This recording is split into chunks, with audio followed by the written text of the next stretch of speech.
নমস্কাৰ বন্ধু বান্ধৱীসকল, মোৰ এই চেনেলটোলৈ স্বাগতম জনাইছোঁ। আহক আজি আমি 2025-26 বৰ্ষৰ বাবে আৰম্ভ হোৱা KKHSOU অৰ্থাৎ কৃষ্ণকান্ত সন্দিকৈ ষ্টেট অপেন ইউনিভাৰ্চিটিৰ যি এডমিশ্যন প্ৰক্ৰিয়া আৰম্ভ হৈছে, য'ত আপোনালোকে BA, MA, ডিপ্ল'মা কোৰ্চ বা চাৰ্টিফিকেট কোৰ্চৰ যি এডমিশ্যন ল'ব পাৰিব, তাৰ আমি ফৰ্ম ফিল আপ কৰিম বুলি ভাবিছোঁ। আহক আপোনালোকে কেনেকৈ এই কোৰ্চবিলাকৰ ফৰ্ম ফিল আপ কৰিব, ক'ৰ পৰা কৰিব, আমি এই সকলোখিনি তথ্য দেখুৱাম। আপোনালোকে যদি এই চেনেলটো ইউটিউবৰ পৰা চাই আছে, তেনেহ'লে এই চেনেলটো এবাৰ ছাবস্ক্ৰাইব কৰি দিব। আহক আমি ভিডিঅ'টো আৰম্ভ কৰোঁ। প্ৰথমতে আপোনালোকে এই ফৰ্ম ফিল আপ কৰিবলৈ আপোনালোকৰ মোবাইলৰ ব্ৰাউজাৰত বা কম্পিউটাৰৰ ব্ৰাউজাৰত আপোনালোকে অ'পেন কৰিব আৰু তাত টাইপ কৰিব kkHSOU.ac.in। এনেকৈ টাইপ কৰি আপোনালোকে ইণ্টাৰ মাৰি দিব। তাৰ পাছত আপোনালোকৰ এই পেজটো খোল খাব। ইয়াত আপোনালোকে ভালদৰে চাব, লিখা আছে কৃষ্ণকান্ত সন্দিকৈ ৰাজ্যিক মুক্ত বিশ্ববিদ্যালয়।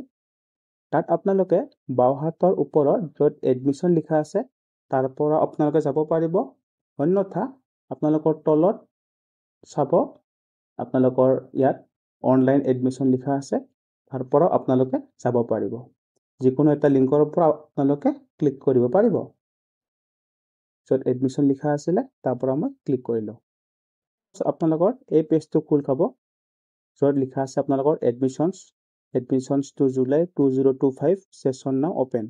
য'ত এপ্লাই নাও লিখা আছে, তাত ক্লিক কৰিব। দেখিব আপোনালোকৰ পষ্ট গ্ৰেজুৱেট প্ৰগ্ৰেমছ এইবোৰ দিয়া আছে আৰু আপোনালোকৰ আণ্ডাৰ গ্ৰেজুৱেট প্ৰগ্ৰেমছ আপোনালোকৰ এইকেইটা কোৰ্চ দিয়া আছে। এই কাষত থকা বুটনটোৰে আপোনালোকে এপ্লাই কৰিব পাৰিব।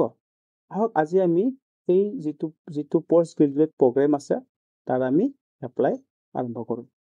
এই এপ্লাই কৰিবলৈ আপোনালোকে য'ত এই এপ্লাই বটনত ক্লিক কৰিব লাগিব। ক্লিক কৰাৰ পাছত আপোনালোকে এই যিখন আপোনালোকৰ গাইডলাইন দিয়া আছে, সেইখন ভালদৰে এবাৰ পঢ়ি চাব। আপোনাৰ তলত য'ত এই বক্সটোত ক্লিক কৰিব দিছে, I have read the above instructions, এই বক্সত ক্লিক কৰিব। ক্লিক কৰাৰ পাছত ক্লিক টু ষ্টাৰ্ট বটনত ক্লিক কৰিব। ইয়াত দেখিব প্ৰথমতে ক্ৰিয়েট ABC ID। যদিহে আপোনালোকৰ ABC ID আছে, তেনেহ'লে আপোনালোকে ইয়াত ক্লিক কৰিব। যদিহে আপোনালোকৰ ABC ID নাই, তেনেহ'লে ক্ৰিয়েট ABC ID ক্লিক কৰিব। মই প্ৰথমবাৰ দেখাই আছোঁ কাৰণে এই ক্ৰিয়েট ABC ID মই ক্লিক কৰিলোঁ। ইয়াত আপোনালোকৰ ইউৰ নেম এজ পাৰ আধাৰ কাৰ্ড আপোনালোকে আধাৰ কাৰ্ড থ্ৰুৰে ভেৰিফাই কৰিব পাৰিব। অন্যথা আপোনালোকে ডিজিলকাৰ থ্ৰুৰেও এই ABC IDটো ক্ৰিয়েট কৰি ল'ব পাৰিব। ইয়াত আপোনালোকৰ আধাৰ কাৰ্ডত যিবোৰ নাম লিখা আছে, ইয়াত বহাব, ডেট অফ বাৰ্থটো বহাব, ডে মান্থ ইয়াৰ এইটো ফৰ্মত বহাব। তাৰপিছত জেণ্ডাৰ চিলেক্ট কৰিব, আপোনালোকৰ মেল ফিমেল যি হয়। তাৰপিছত আধাৰ কাৰ্ড নম্বৰ ক্লিক কৰিব, বহাব। Mobile number provided in Aadhaar card, Aadhaar কাৰ্ডত যিটো মোবাইল নাম্বাৰ আছে, সেই মোবাইল নম্বৰটো ইয়াত বহাব। তাৰপিছত ছাবমিট বটনত ক্লিক কৰিব। যিটো আধাৰ কাৰ্ডত আপোনালোকৰ ফোন নম্বৰ আছে, সেই ফোন নম্বৰ এটা OTP যাব। OTPটো বহাই দিয়াৰ পাছত ছাবমিট কৰাৰ পাছত আপোনালোকৰ ABC ID আপোনাৰ ক্ৰিয়েট হৈ যাব। সেই ABC IDটো আপোনালোকে ভৱিষ্যতলৈ ব্যৱহাৰ কৰিব পাৰিব আৰু সেইটো নোট ডাউন কৰি থৈ দিব। এনেকৈ ABC ID পোৱাৰ পিছত আপোনালোকে এই পেজটোলৈ আকৌ ঘূৰি আহিব। তাত দেখিব I already have created ABC ID। যদি আপোনালোকে আগৰ ABC ID আছে, ইয়াত ডাইৰেক্ট ক্লিক কৰিলে হ'ব। যদিহে নাই, ক্ৰিয়েট ABC IDৰ পৰা গৈ ABC IDটো বনাই আপোনালোকে ইয়াত ক্লিক কৰিব। ইয়াত ক্লিক কৰাৰ পাছত আপোনালোকৰ DEB ID এটা লাগিব, যিটো হ'ল ডিষ্টেন্স এডুকেশ্যন ব্যুৰ ID। আইডিটো পাবলৈ আপোনালোকে আপোনালোকৰ মাত্ৰ বনাই উঠা ABC ID ইয়াত বহাই দিব। তাৰপিছত আপোনালোকে ইণ্টাৰ প্ৰেছ কৰিব। মই আপোনালোকৰ দেখুৱাবৰ কাৰণে মোৰ ABC IDটো ইয়াত মই বহুৱাই দিছোঁ। আপোনালোকে ABC ID বহুৱাৰ পাছত ইয়াত ছাবমিট বটনত ক্লিক কৰিব। তাৰপিছত DEB IDটো আপোনালোকে পাই যাব। ইয়াত এনেকৈ আপোনালোকৰ নাম, জেণ্ডাৰ, ডেট অফ বাৰ্থ আৰু তলত এই যিটো আপোনালোকৰ DEB ইউনিক ID, সেইটো আপোনালোকৰ ইয়াত আহি যাব। এই DEB IDটো আপোনালোকে কপি কৰিব, অন্যথা আপোনালোকে এইটো লিখি থৈ দিব। লিখি থৈ আহি আপোনালোকে আপোনালোকৰ আগৰ পেজটোলৈ ঘূৰি আহিব, য'ত আপোনালোকৰ ফৰ্ম ফিল আপ পেজটো খোল খাইছিল। তাত আপোনালোকে এই যিটো register@KKHSOU for new admission, তাত এই DEB আইডিটো আপোনালোকে বহুৱাই দিব। বহুৱাই দিয়াৰ পাছত গেট ইউৰ ডিটেইলছত আপোনালোকে ক্লিক কৰিব। অন্যথা যদি আপুনি আগতে এইখিনি কাম কৰি থৈ দিছে, তেনেহ'লে আপোনালোকে লগইনত আপোনালোকে ক্লিক কৰিব পাৰিব। মই মোৰ DEB আইডিটো ইয়াত বহাই দিছোঁ। DEB আইডিটো বহুৱাই দিয়াৰ পাছত এনেকৈ আপোনালোকৰ ফৰ্মখন খোল খাব আৰু ইয়াত আপোনালোকৰ যিটো ইয়াত কেপচা কোড দিয়া আছে, সেই কেপচা কোডটো ইয়াত বহুৱাই দিব। বহুৱাই দিয়াৰ পাছত ৰেজিষ্টাৰ বটনত ক্লিক কৰিব। আপোনাৰ লিখা আহিব does the information is correct and it's yours. এইখিনি ডাটা কাৰেক্ট আৰু আপোনাৰ হয়নে, এনেকৈ এটা ডায়লগ বক্স খোল খাব। আপোনালোকে ইয়াত যদি হয় অ'কে কৰি দিব। এনেকৈ অ'কে কৰি দিয়াৰ পাছত আপোনাৰ তলত নামটো আহিব আৰু অলৰেডি যদি ৰেজিষ্টাৰ হৈ আছে আপোনাৰ ডাটাখিনি, তেনেহ'লে ইয়াত আপোনাৰ লগইন হিয়াৰ আপোনাৰ আহিব। আপোনালোকে ছাবমিট কৰাৰ পাছত আপোনালোকৰ ফোনলৈ ID আৰু পাছৱৰ্ড আপোনাৰ আহিব। আপোনালোকৰ মোবাইলৰ মেছেজত যিটো ID আৰু পাছৱৰ্ড কৈছে, সেই ID আৰু পাছৱৰ্ডটো ইয়াত বহুৱাই দিব। ID আপোনাৰ মোবাইল নাম্বাৰ হ'ব, পাছৱৰ্ডত আপোনাক এটা পাছৱৰ্ড সিহঁতে পঠাই দিব, যিটো 6টা অংকৰ হ'ব। এইখিনি বহুৱাই দিয়াৰ পাছত আপোনালোকে ইয়াত কেপচা কোডত বহুৱাই দিব। তাৰপিছত আপোনালোকে লগইন বটনত ক্লিক কৰিব। এনেকৈ লগইন বটনত ক্লিক কৰাৰ পাছত আপোনালোকৰ এইখন ডায়লগ বক্স খোল খাব। এই ফৰ্মখনত আপোনালোকৰ নাম থাকিব, ফুল নেম। তাৰ তলত আপুনি আপোনাৰ ফাদাৰ্ছ নাম ইয়াত লিখি দিব লাগিব, মাদাৰ্ছ নাম আপোনাৰ লিখি দিব লাগিব, মোবাইল নাম্বাৰ অলৰেডি আপোনাৰ লিখা আহিব। যদি হোৱাটছআপ আপোনাৰ ছেম হয়, সেই নাম্বাৰটোতে আছে তেনেহ'লে ইয়াত লিখা আহিব। যদি আপোনাৰ অন্যথা হোৱাটছআপ নাম্বাৰ আছে, আপুনি ইয়াত বহুৱাই দিব পাৰিব। নেক্সট আপোনাৰ ইয়াত পাৰ্মানেণ্ট এড্ৰেছ আপোনাক সুধিব, house number, post office, bylane street, police station, area, village, town, pin number, এই সকলোখিনি তথ্য আপোনাৰ সুধিব। আৰু তলত আপোনাৰ সুধিব পষ্টেল এড্ৰেছ। যদিহে আপোনালোকৰ পাৰ্মানেণ্ট এড্ৰেছ আৰু পষ্টেল এড্ৰেছ একে হয়, এই বক্সত আপোনালোকে ক্লিক কৰিব। এই ওপৰ ডাটাখিনি ইয়াত ফিল হৈ যাব। নেক্সট আপোনাৰ কিছুমান পাৰ্চনেল ডিটেইলছ আপোনাক সুধিব, এইখিনি আপোনাক ফিল কৰিব। যেনেকৈ ধৰক আপোনাৰ এৰিয়া, আপোনাৰ ৰুৰেল নে উৰ্বান, সেইটো আপোনাক সুধিছে। ডেট অফ বাৰ্থ আপোনাৰ অলৰেডি ফিল আপ হৈ আহিব। জেণ্ডাৰ আপোনাৰ ইয়াত বহুৱাই দিব। Nationality, marital status, religion, social category, specify your community, whether belong to BPL/EWS category, BPL অথবা আপনি EWS category যদি হয় ইয়াত বহুৱাই দিব। yes no বা কোনটো হয় আপুনি ইয়াত বহুৱাই দিব। are you differently able learners, আপুনি যদি বিশেষভাৱে সক্ষম তেনেহ'লে ইয়াত আপুনি বহুৱাই দিব, বা আপুনি কোনটো কেটেগৰীত পৰে আপুনি ইয়াত বহুৱাই দিব পাৰিব। are you war widow, আপুনি যদি ৱাৰত উইডো হোৱা হয় তেনেহ'লে আপুনি ইয়াত য়েছ নামে বহুৱাই দিব পাৰিব। are you in an ex serviceman, এইটো আপুনি চাই ইয়াত বহুৱাই দিব। পাছত আপোনাৰ সুধিছে আইডেণ্টিটি প্ৰুফ, ডকুমেণ্ট ডিটেইলছ, পাছত আপুনি ইয়াত বহুৱাব do you have Aadhaar card, yes or no, identity card, আপোনাৰ কি ফটো আপোনাৰ আইডেণ্টিটি কাৰ্ড লগত আছে, পান কাৰ্ড, আধাৰ কাৰ্ড, ভোটাৰ ID, পাছপৰ্ট কোনখন আপোনাৰ আছে। ইয়াত টাইপ ইউৰ আধাৰ কাৰ্ড নাম্বাৰ, ইয়াত আপোনাৰ আধাৰ কাৰ্ড নাম্বাৰটোত বহুৱাই দিব। এমপ্লয়ী টাইপ, আপুনি কেনেধৰণৰ এমপ্লয়ী হয়, মানে আপুনি চেল্ফ এমপ্লয়ড নে নট এমপ্লয়ড হয়, বা employed in government sector or PSU, বা এইকেইটা যোনটো কেটেগৰী হয় আপুনি ইয়াত চিলেক্ট কৰিব।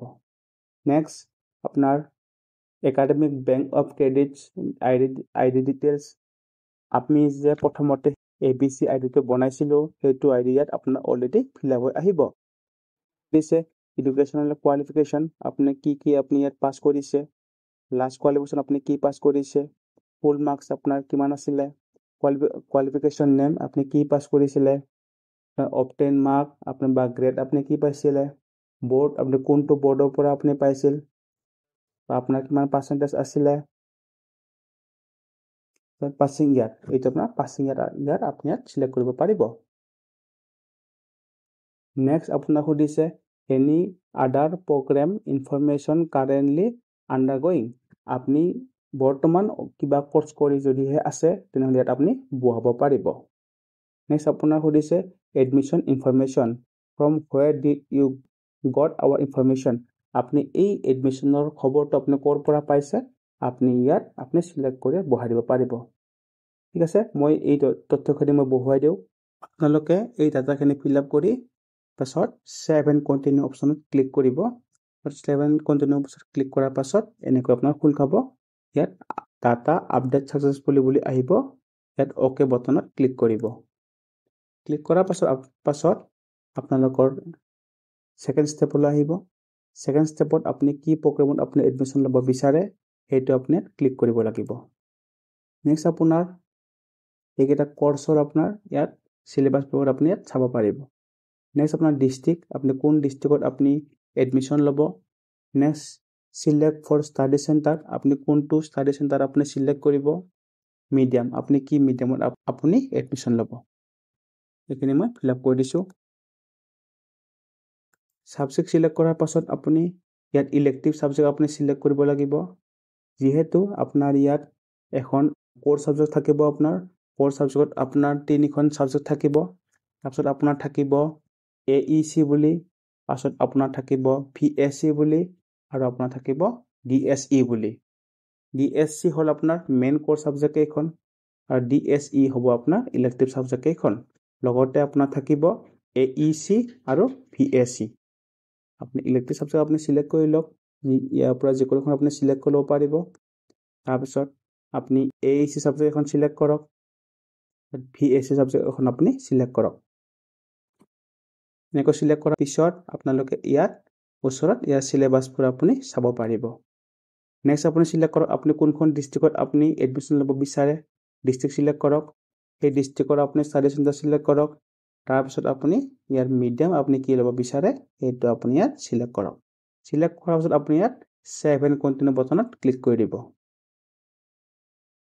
সেভ এণ্ড কণ্টিনিউ বটনত ক্লিক কৰাৰ পাছত আপোনাৰ ডাটাখিনি ডাটা আপডেট সাকসেসফুলি বুলি আহিব ইয়াত আপুনি পিছত ওকে ক্লিক কৰি দিব এনেকৈ অহাৰ পাছত আপোনাৰ কিছুমান আপোনাৰ ডকুমেণ্টছ আপডেট কৰিব দিব যেনে আপোনাৰ passport size photograph scan signature proof of identity বা Aadhaar card PAN card driving licence আপোনাৰ যি আছে গ্ৰেজুৱেট সাৰ্টিফিকেট আপুনি যিখন আপুনি ফাইনেল মাৰ্কশ্বিট হিচাপে পাইছিল সেইখন আপুনি ইয়াত সিলেক্ট কৰিব আৰু ইয়াত ব্ৰাউজ বটনত ক্লিক কৰি আপুনি আপডেট কৰি দিব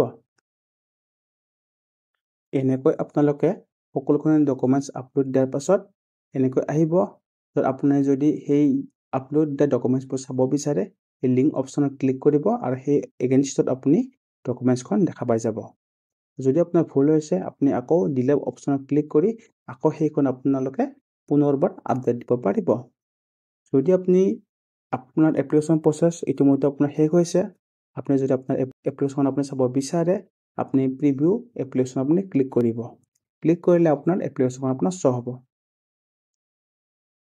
এইখন চাব পাৰে এইখন মোৰ এপ্লিকেশ্যন ফৰ্ম ইয়াত আপোনালোকে ক্লিক কৰাৰ পাছত ইয়াত আপোনালোকে টিক কৰিব I reconfirm that my Aadhaar card এমাৰ নাম্বাৰ ইজ কাৰেক্ট এইটো অপশ্যন ক্লিক কৰিব আৰু নেক্সট লাইনটো পঢ়িব যদি শুদ্ধ আছে তেনেহ'লে এই লাইনটো আপুনি ক্লিক কৰিব টিক কৰি আপুনি যদি পে' কৰে আপুনি কৰিব লাগিব 6,150 rupees যদি এডিট কৰিব বিচাৰে আপুনি এডিট কৰিব পাৰে নহ'লে আপুনি যদি ডকুমেণ্টছখিনি আপোনাৰ যদি ভুল হৈ আছে আপুনি চেঞ্জ কৰিব পাৰে আৰু যদি আপোনাৰ ঠিকে আছে এই আপোনাৰ এপ্লিকেশ্যন ফৰ্মখন আপুনি প্ৰিণ্ট কৰিব পাৰে এতিয়া এই এমাউণ্টটো 6,150 rupeesটো আপুনি যদি পে' কৰে সেই পে' অপশ্যনত গৈ আপোনাৰ কাৰ্ড ডিটেইলছ বা আপোনাৰ গুগল পে' ফোন পে' বা অনলাইন বেংকিং যিকোনো আপোনাৰ খোল খোৱাৰ পিছত তাৰ থ্ৰুৰে আপুনি পে' কৰি আপুনি সাবমিট বটনত ক্লিক কৰিলে এই আপোনাৰ এপ্লিকেশ্যন ফৰ্মখন আপোনাৰ খোল খাব আৰু আপুনি চাব পাৰিব এই এপ্লিকেশ্যন ফৰ্মখন আপুনি